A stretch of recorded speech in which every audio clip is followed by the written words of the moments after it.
Hello friends, नोंथांमोननिसिम फिन जोंनि अननाय खुलुमनाय आरो गोजोननाय बावहरनायजों लोगोसे जोंनि चेनेल बड'लेण्ड एफेयार्सआव नोंथांमोनखौ बरायहरनाय जाबाय।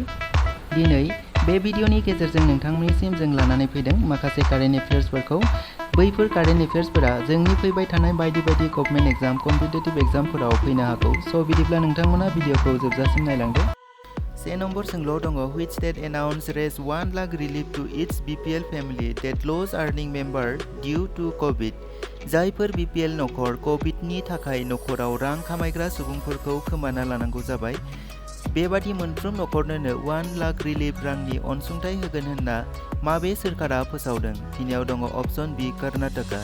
कभिड-19 नि जाहोनाव जायफोर BPL नखरफोरा गावसोरनि नखरनि दैदेनगिरि रां आरजिग्रा एबा खामायग्राखौ खोमाना लानांगौ जाबाय, बिसोरनो कर्नाटका रायजोनि चिफ मिनिस्टार BS येदियुराप्पाआ मोनफ्रोम नखरनो 1 लाख रां होनायनि बाथ्रा फोसावदों।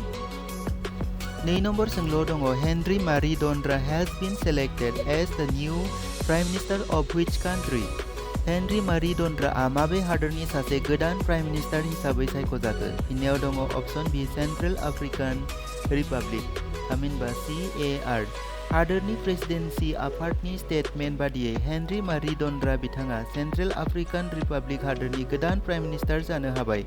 बेनि आवगाय फार्मिन नाग्रेबादाआ प्राइम मिनिस्टार हिसाबै दङमोन, जाय समाव हेनरी मारी डन्ड्रा बिथाङा हादोरनि फाइनेन्स मिनिस्टार हिसाबै खामानि मावदोंमोन।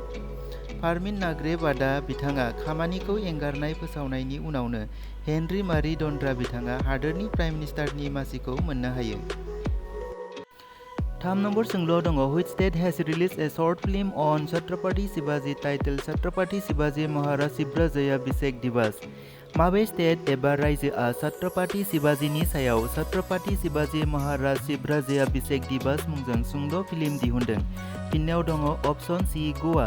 गवानि रायजो सोरखारा छत्रपाति शिवाजीनि सायाव छत्रपाति शिवाजी महाराज शिवराजयाभिषेक दिवस मुंजों राजानि दिननि समाव माखासे रायजो खुंनाय बिथिंखौ लाना सुंद' फिल्मखौ रिलिज खालामना दिहुनदों। बे फिल्माव कोंकणी आरो हिन्दी रावजों दिहुनजादों।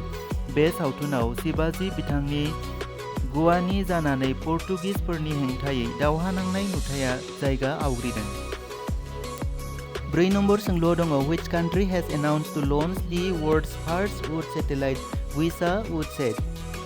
माबे हादोरा फार्स्ट वुड सेटेलाइट वीसा वुडसेट मुंजों गिबिसिन दंफांजों बानायनाय सेटेलाइट लन्च खालामनायखौ फोसावदों? फिननायाव दङ अप्शन बी निउजिलेन्ड।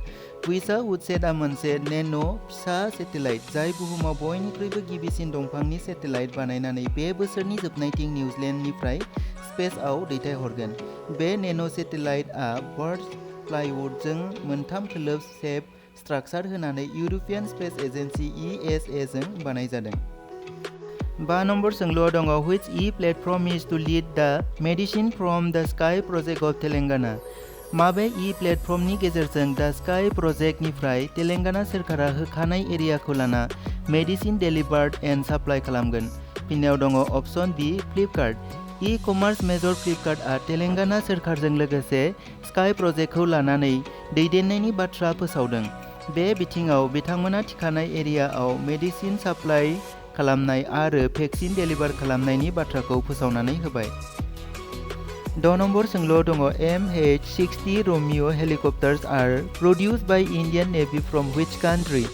इन्डियान नेभिनि गेजेरजों MH-60 Romeo हेलिकप्टार्सआ माबे हादोरजों बानायजानाय? फिननायाव दङ अप्शन सी USA। इन्डियान नेभिआ MH-60 Romeo हेलिकप्टार्सखौ USA इउनाइटेड स्टेट्स आमेरिकानिफ्राय मोननो हादों। बे 24 नाम्बारफोरनि MH-60 Romeo हेलिकप्टार्सखौ बानायनो थाखाय 2020 मायथाइयावनो इन्डियाआ 16 करोड़आव USA जों डिल जादोंमोन होनना मिथिनो मोन्दों। लोगोफोर, बिदिब्ला आरोबाव फिन गोजोननाय खुलुमनाय आरो साबायखर बावहरनानै दिनै बेसेयावनो दोनथ'बाय। उननि फारिखौ नायनो चेनेलखौ साबस्क्राइब खालाम आरो भिडिअखौ नायनो लाइक एन्ड शेयार खालामनोबो दाबाव। गोजोन्थों।